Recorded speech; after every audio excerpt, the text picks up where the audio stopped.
Halo semua, selamat datang kembali di CL Tax Consulting.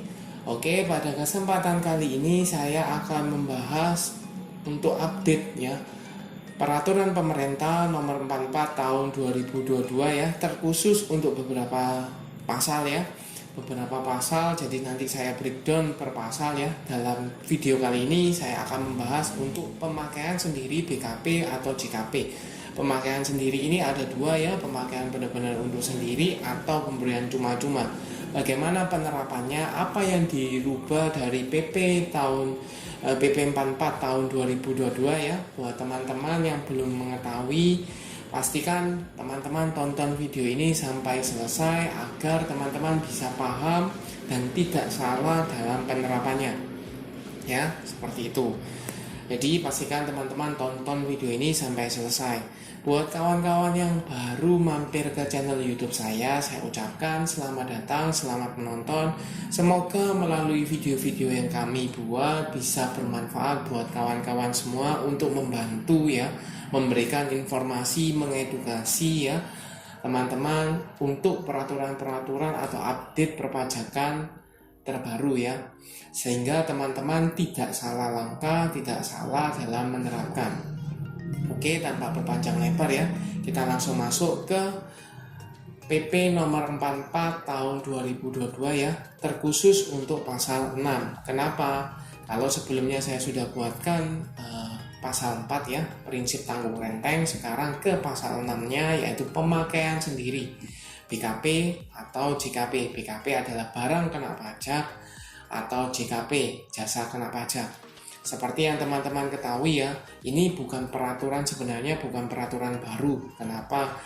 Karena pemakaian sendiri sebenarnya dari sebelum peraturan PP tahun 2022 ya, PP 44 tahun 2022 ini sudah dikenakan PPN ya.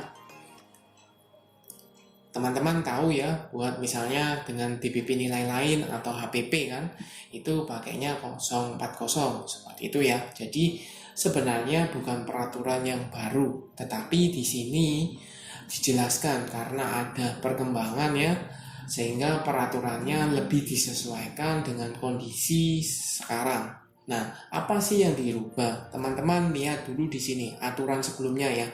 Untuk pemakaian sendiri terbagi atas pemakaian sendiri yang untuk tujuan konsumtif atau dipakai untuk dihabiskan dan produktif. Jadi kalau sebelum peraturan PP 44 tahun 2022 ini, pemakaian sendiri itu dikategorikan menjadi dua, yaitu untuk tujuan konsumtif atau tujuannya produktif.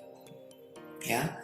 Kemudian pemakaian sendiri untuk tujuan produktif tidak dilakukan pemungutan PPN atau PPN dan PPNBM kecuali digunakan untuk penyerahan tidak terutang PPN atau mendapatkan fasilitas dibebaskan ya. Kalau sebelumnya teman-teman, sebelum PP 44 tahun 2022 ini PPN-nya tidak dilakukan atau pemungutannya ya untuk tujuan produktif ya, tujuan produktif bukan konsumtif, itu tidak dipungut PPN ya, tidak dilakukan pemungutan, jadi tidak ada pemungutan pajaknya, PPN-nya seperti itu, khusus atau kecuali untuk penyerahan ya BKP yang tidak terutang PPN atau mendapat fasilitas dibebaskan ya. Ketentuan tersebut dihapus dalam PP ini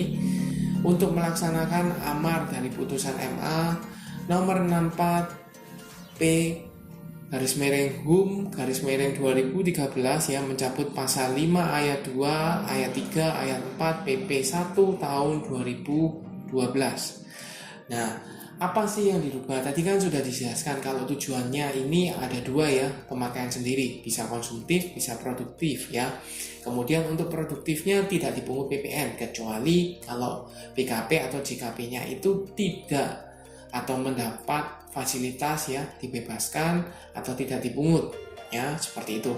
Tetapi pada peraturan PP nomor 4 tahun 2022 ini pemakaian sendiri ya, pemakaian sendiri itu dikenai PPN atau PPN dan PPNBM ya. Apa sih pemakaian sendiri? Pemakaian sendiri merupakan pemakaian atau pemanfaatan untuk kepentingan pengusaha sendiri, pengurus, atau karyawan, baik untuk produksi sendiri maupun bukan produksi sendiri. Jadi sekarang mau dipakai untuk konsumtif atau produksi tetap dikenai PPN, ya. Bedakan di sana. Sekali lagi ya, pemakaian sendiri merupakan pemakaian atau pemanfaatan untuk kepentingan pengusaha sendiri, pengurus, atau karyawan. Di sini sama ya. Dengan sebelumnya, clear di sini sama. Yang beda adalah baik produksi sendiri maupun bukan produksi sendiri. Kalau tadi pemakaian sendiri ya, untuk kepentingan pengusaha, pengurus, karyawan, itu kan konsumtif. Nah, di sini sudah dijelaskan, dijabarkan baik untuk produksi sendiri maupun bukan produksi sendiri. Jadi semuanya sekarang kalau pemberian atau pemakaian sendiri semuanya sudah terutang PPN. Nah, PPN-nya teman-teman ketahui ya, PPN-nya itu menggunakan tarif atau pasal kodenya itu ya, kode faktur pajak 040 dengan harga jual dikurangi dengan laba yang diharapkan ya, atau kita bisa simpulkan menjadi HPP, harga pokok penjualan.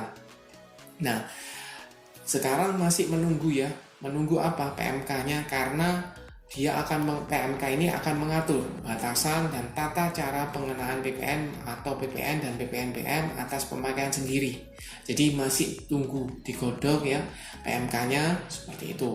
Nah, penerapannya bagaimana? Kita coba cek ya di sini penerapannya untuk pemberian cuma-cuma atau JKP ya. Tadi kan pemakaian sendiri, sekarang pemberian cuma-cuma BKP atau JKP. Apakah sama? Sebenarnya sama ya. Yang membedakan adalah kalau yang tadi dipakai sendiri itu adalah yang mengkonsumsi atau yang menggunakan adalah pihak internnya ya, mau pengurus, mau karyawan, pengusaha sendiri ya, seperti itu. Tapi kalau pemberian cuma-cuma ini misalnya teman-teman memberikan sampel, memberikan gift ya, memberikan endorse ya, pemberian cuma-cuma seperti itu, ini terutang juga ya, dikenai PPN atau PPN dan PPNBM. Nah, pemberian cuma-cuma merupakan pemberian yang diberikan tanpa pembayaran atau imbalan. Jadi benar-benar diberikan ikhlas seperti itu ya, tidak diberikan atau ada imbalan ya, seperti itu. Dan sama dengan pemberian atau pemakaian sendiri, batasan dan tata caranya ini masih diatur oleh PMK ya. Kita masih tunggu PMK-nya. Mungkin teman-teman kalau sudah tahu PMK berapa mungkin bisa informasikan ya. Sepanjang sepengetahuan kami belum keluar ya, seperti itu. Nah, apa sih bedanya teman-teman, penerapannya bagaimana? Tadi sudah dijelaskan ya, untuk pemakaian sendiri kalau sebelumnya adalah ada dua tujuan, konsumtif dan produktif, sekarang dihilangkan ya, semua dikenai, tidak perlu dibedakan ini tujuannya konsumtif atau produksi. Nah, teman-teman mungkin bertanya, kenapa kok dihilangkan atau kenapa bisa dihilangkan ya tujuannya? Karena kalau sebelumnya ya, sebelum peraturan ini muncul, ini bisa menjadi dispute atau menjadi gray area, di mana yang sebenarnya tujuan konsumtif bisa tanda kutip yang diakali supaya menjadi seakan-akan, sekali lagi seakan-akan untuk menjadi tujuan produktif sehingga tidak perlu PPN ya, seperti itu.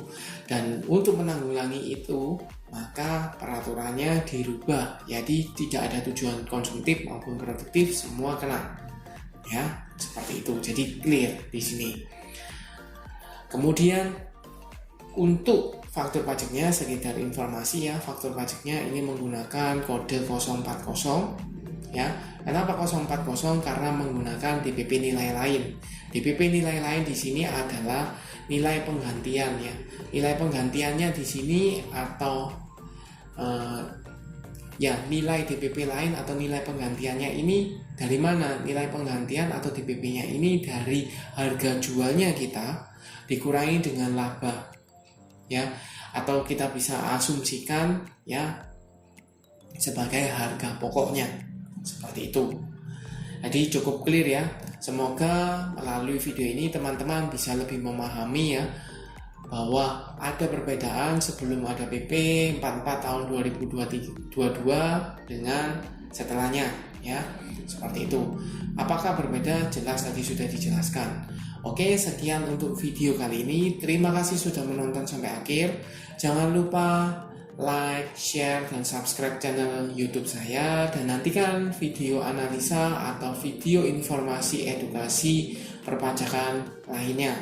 Oh ya, buat teman-teman feel free for comment ya, mau tanya-tanya mungkin bisa saya Mimin coba bantu untuk jawabkan ya, memberikan jawaban. Oke, sampai jumpa di video berikutnya.